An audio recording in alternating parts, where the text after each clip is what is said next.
السلام عليكم متابعي قناة HD فيلم الكرام. الأمر كان أشبه برصاصة تؤلم ولا تميت. بطلة فيلمنا النهاردة هي بنت مدمنة على المخدرات، وفي مرة من لحظات سعادتها المؤقتة بتولد طفلها من حبيبها اللي سابها وهرب، بس بتقرر إنها تبيع طفلها مقابل الفلوس علشان تكمل حياة الإدمان بتاعتها لحد ما بتفوق أخيرا بس بعد فوات الأوان.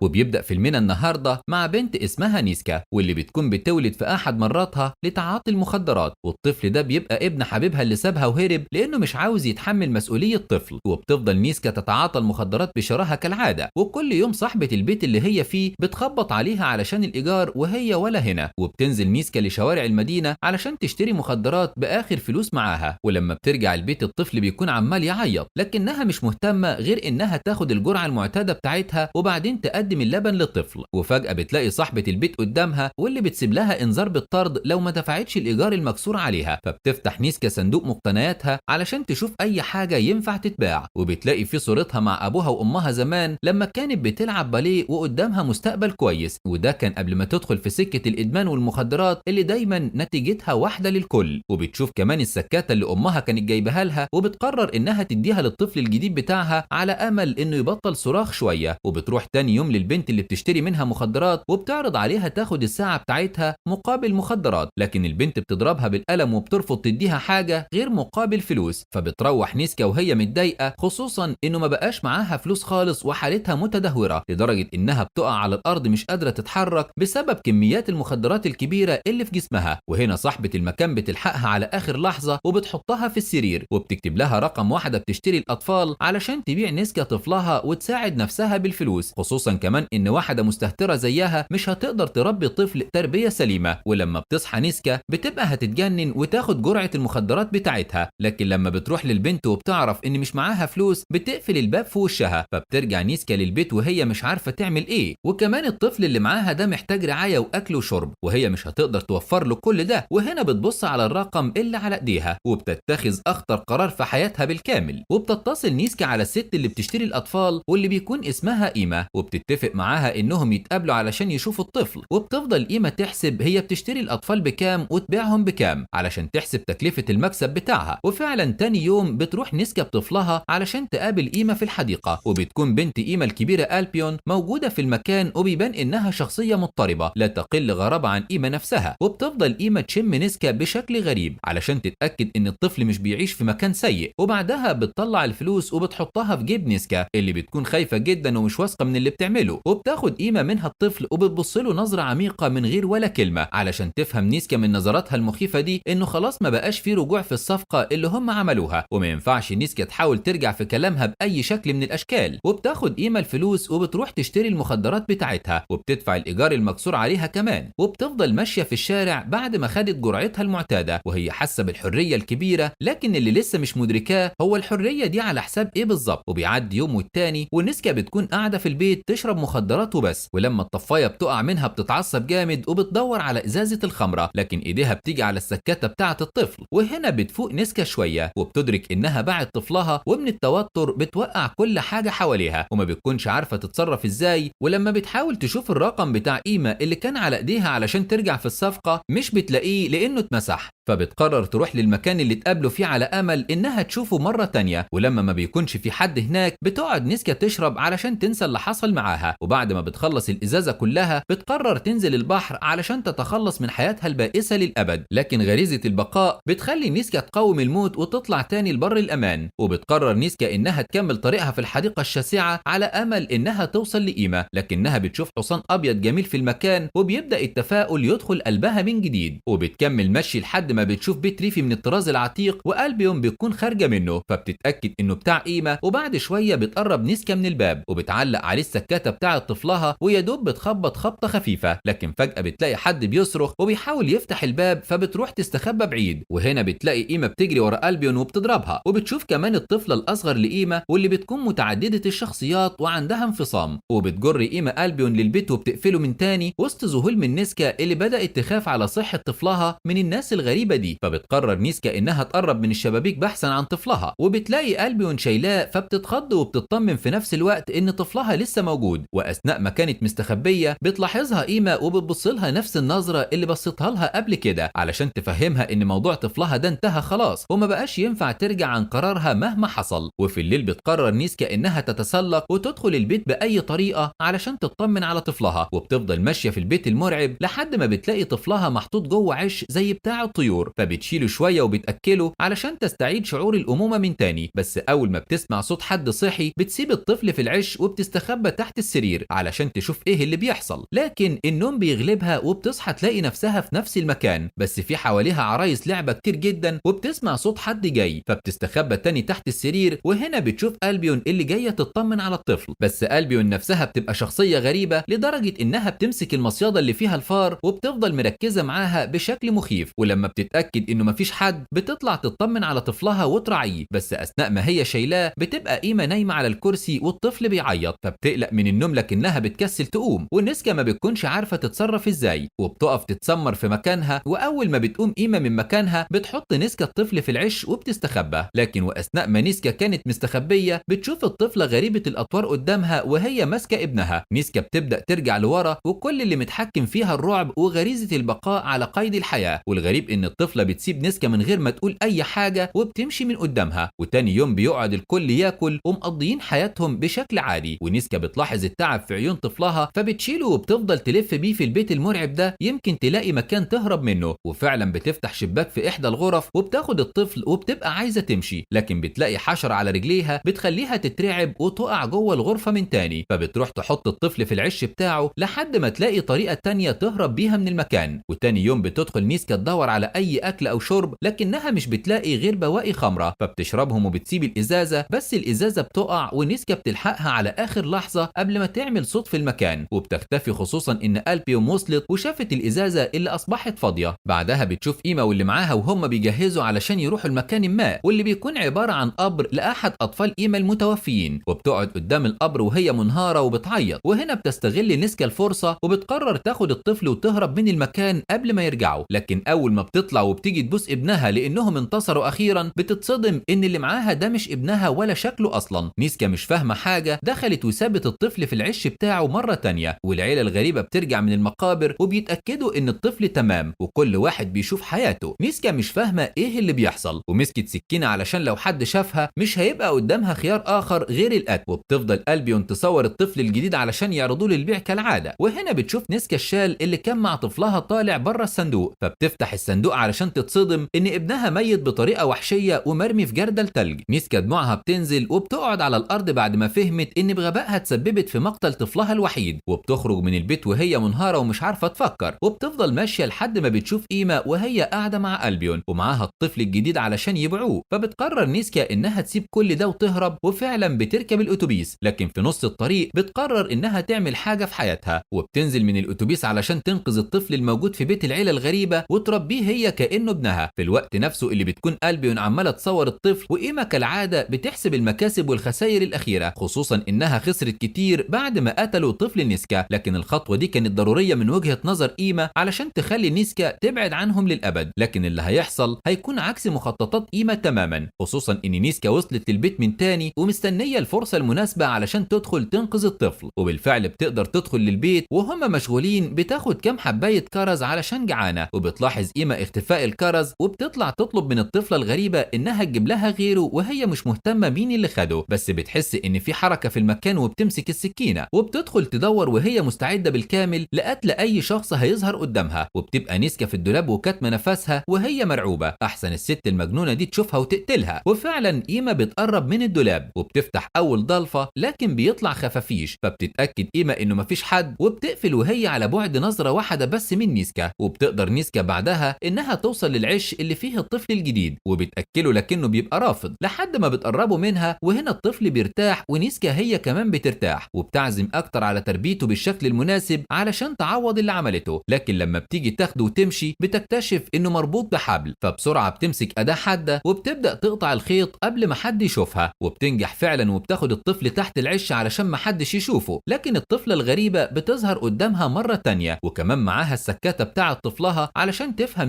نيسكا إن الطفلة الغريبة دي هي اللي قتلت طفلها، وبتبص الطفلة ناحية إيما لكنها ما بتتكلمش، فبتاخد نيسكا الطفل وبتطلع بره البيت، وبتنط المرة دي وهي مش خايفة من الحشرات، وبتفضل تجري على أمل إنها تهرب من المكان الموحش ده، لكن بيعطلها وجود سياج حوالين المكان. وهنا الطفلة بتكون قالت لإيما، وإيما جابت البندقية بتاعتها وضربت طلقة في رجل نيسكا، وبتروح لحد عندها وبتفضل تضرب فيها بمنتهى القسوة لحد ما بتجرحها، وبتشدها لحد البيت من تاني وبتحط الطفل في العش، وبتقف هي والطفلة قدام نيسكا وبتدور في جيوبها على فلوس، لكنها ما لقتش معاها غير صورتها مع أبوها وأمها زمان فبترميها. وهنا بتستغل نيسكا الموقف وبتطلع تجري، وإيما بتحاول تمسكها، لكن نيسكا بتمسك البندقية وبتفضل تضرب النار ناحية إيما، لكن الطلق كله بيجي في برطمانات السوائل اللي فوقها، وبتقع على إيما اللي من الصدمة بيجيلها سكتة قلبية وبتموت. فبتقرب منها نيسكا علشان تتأكد إنها ماتت، لكن بيطلع إن إيما هي اللي عملت الفخ ده علشان تخلي نيسكا تقرب منها، وبتمسك قطعة من الإزاز وبتطعن نيسكا بيها. والطفلة الغريبة بتجيب سكينة وبتبقى عاوزة تقتل نيسكا، بس نيسكا بتقدر تقوم وبتهددهم بالسلاح، وبتاخد الطفل والسكاتة بتاعتها وبتمشي من المكان. وبتفضل إيما تضحك بشكل هستيري قدام نيسكا اللي ما زالت مش مصدقة إن في ناس بالشكل المرعب ده، وبتاخد الطفل الجديد وبتجري بيه فورا من المكان. وبتقابل ألبيون في طريقها، لكن بتحط البندقية بقها علشان تترعب ألبيون وتسيبها تمشي بسلام. وفعلا نيسكا بتاخد الطفل وبتجري بالعجلة، لكن ألبيون بتطلع تجري وراها بمنتهى السرعة علشان ترجع الطفل، لكنها مش بتلحق وبتهرب منها نيسكا. وأول ما بتوصل نيسكا لمكان آمن بتسيب الطفل وبتروح تبص على ألبيون لأنها لسه بتطاردها، لكنها مش بتلاقيها، فبترجع للطفل وبتلاقيه اتشال من مكانه واتحط على المرجيحة. وهنا بتظهر ألبيون اللي بتاخد منها البندقية وبتضرب طلقة بتجرح ودن نيسكا، وقبل ما تديها الطلقة التانية البندقية بتخلص، وبتدخل معاها نيسكا في قتال من أجل البقاء، وبتقدر توقعها وبتمسك حديدة وبتبقى خلاص هتموتها بيها، لكنها بتقرب منها وبتصرخ بمنتهى الخوف والغضب علشان ألبيون تفهم إنه إذا كانوا هم مجانين فنيسكا أجن منهم، وبتسيبها وبتمشي علشان تبدأ حياة جديدة مع الطفل. وبتمشي نيسكا على الحصان الأبيض أملا في حياة أفضل ليها ولطفلها الجديد.